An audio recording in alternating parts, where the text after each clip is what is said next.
BJP ಹೊರಡೋದಕ್ಕೆ ಹೆಚ್ಚು dull ಆಯ್ತಾ ಅಂತ.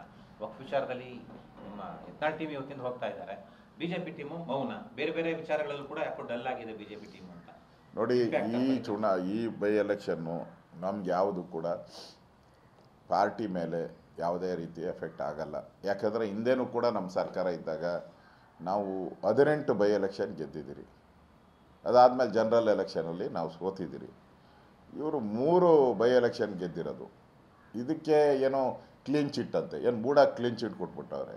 ವಾಲ್ಮೀಕಿ ಹಗರಣಕ್ಕೆ ಕ್ಲೀನ್ ಚಿಟ್ ಅಂದರೆ ಭ್ರಷ್ಟಾಚಾರ ಮಾಡಿ ಬೈ ಎಲೆಕ್ಷನ್ ಆಗ್ಬಿಟ್ಟು ಗೆದ್ದುಬಿಟ್ರೆ ಕ್ಲೀನ್ ಚಿಟ್ ಅಂತ ಅರ್ಥ. ಇದು ಕಾನೂನಾ, ಸಂವಿಧಾನನ ಇದು? ಅದೇ ಬೇರೆ ಇದೇ ಬೇರೆ. ಅಲ್ಲಿ ಲೋಕಲ್ ಇಶ್ಯೂ ಇದು.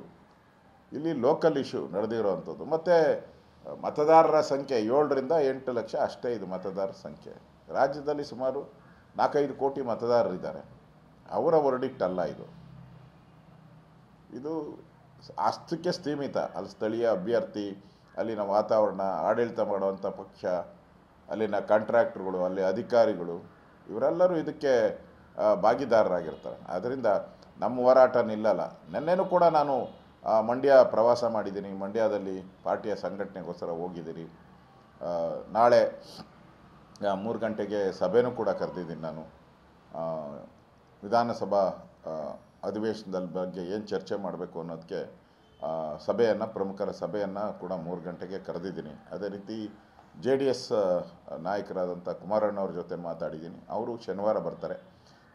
ಶನಿವಾರ JDS, BJP ಮತ್ತು JDSನ ಸಭೆಯನ್ನು ನಾವು ಮಾಡ್ತೀವಿ. ವಿಧಾನಸಭಾ ಅಧಿವೇಶನದಲ್ಲಿ ಯಾವ ರೀತಿ ಈ ಕಾಂಗ್ರೆಸ್ಸಿನ ಭ್ರಷ್ಟಾಚಾರದ ಹಗರಣಗಳನ್ನು ತೆಗಿಬೇಕು ಅನ್ನೋದ್ರ ಬಗ್ಗೆ ಅಲ್ಲೂ ಕೂಡ ನಾವು ಚರ್ಚೆ ಮಾಡ್ತೀವಿ. ಈ ಒಂದು ಫಲಿತಾಂಶದಿಂದ ಏನು BJP ಕುಗ್ಗೋದು ಇಲ್ಲ, ಹಿಗ್ಗೋದು ಇಲ್ಲ. ನಾವು ಹೋರಾಟವನ್ನು ಮುಂದುವರಿಸ್ತೀರಿ. ಈ ಚುನಾವಣೆ ಏನು ನಮ್ಮ ಮೇಲೆ ಏನು ಆ ಥರದ್ದೇನು ಪ್ರಭಾವ ಬೀರಲ್ಲ. ಇದಕ್ಕೆ ಸೋಲೋದಕ್ಕೆ ಅದರದ್ದೇ ಆದಂಥ ಕಾರಣಗಳಿದೆ, ಲೋಕಲ್ ಕಾರಣಗಳು. ಅದನ್ನು ಸರಿಪಡಿಸ್ಕೊಂಡು ನಾವು ಹೋಗ್ತೀವಿ. ನಿಖಿಲ್